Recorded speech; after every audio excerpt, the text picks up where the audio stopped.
तो प्रिय भक्तों, एकलव्य महाभारत का एक पात्र है। वह हिरण्यधन नामक निषाद का पुत्र था। वह हिरण्य धनु नामक निषाद का पुत्र था। एकलव्य को अप्रतिम लगन के साथ स्वयं सीखी गई धनुर्विद्या और गुरु के लिए जाना जाता है। पिता की मृत्यु के बाद वह सिंहबेर राज का शासक बना। प्रिय भक्तों,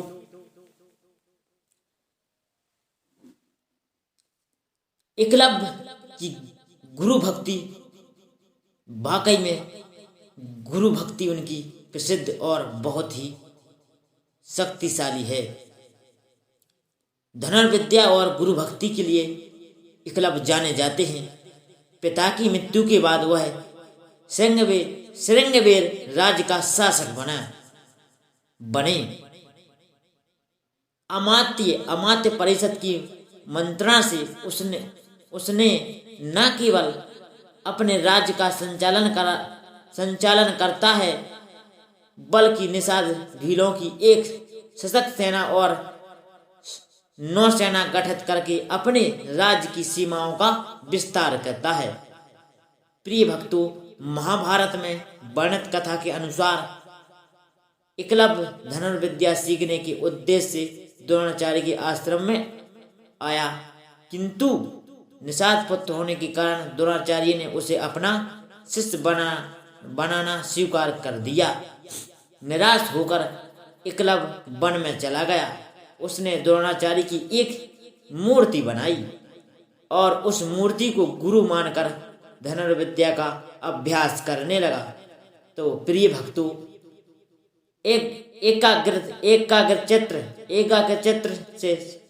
एकाग्रचित्त से साधना करते हुए अल्पकाल में ही वह धनुर्विद्या में अत्यंत निपुण हो गया। एक दिन पांडव तथा कौरव राजकुमार गुरु द्रोणाचार्य के साथ अखेट के लिए उसी वन में गए जहां पर एकलव्य आश्रम बनाकर धनुर्विद्या का अभ्यास करता था। राजकुमारों का कुत्ता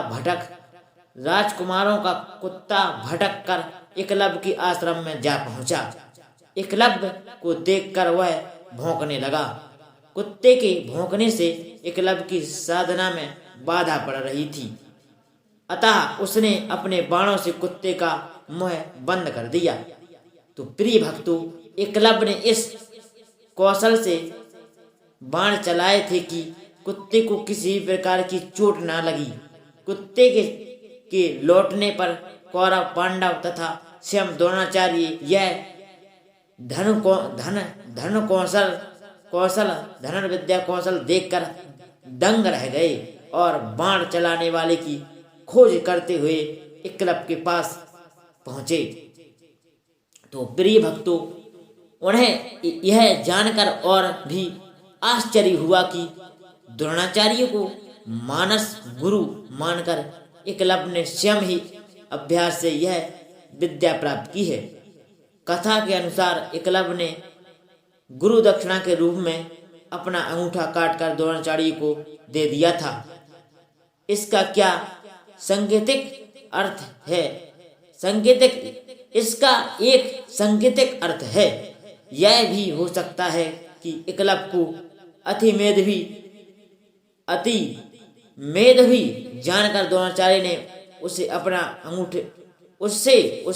अपना अंगूठे के धनुष चलाने की विशेष विद्या का दान दिया हो।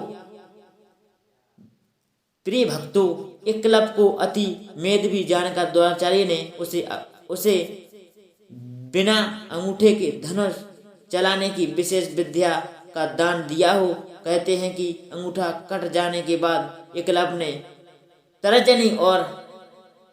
तर्जनी और मध्या अंगुली का प्रयोग कर तीर चलाने लगा। यही से तीरंदाजी करने की आधुनिक तरीके का जन्म हुआ।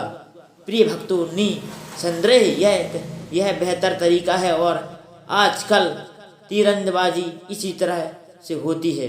वर्तमान काल में कोई भी व्यक्ति उस तरह से तीरंदाजी नहीं करता जैसे कि अर्जुन करता था। प्रिय भक्तों, एकलव्य की भक्ति बहुत ही सुंदरी और बहुत ही गुरु भक्ति है। इस भक्ति को मैं तो सदैव प्रणाम करता हूँ। और यह कहानी और यह कथा आपके लिए कैसी लगी कमेंट बॉक्स में ज़रूर बताइएगा। और चैनल पर नए आए हो तो चैनल को सब्सक्राइब जरूर करिएगा, क्योंकि आपका एक सब्सक्राइबर हमारे लिए बहुत महत्व रखता है। आइए किसी नई कथा या नई कहानी के साथ फिर उपस्थित होंगे।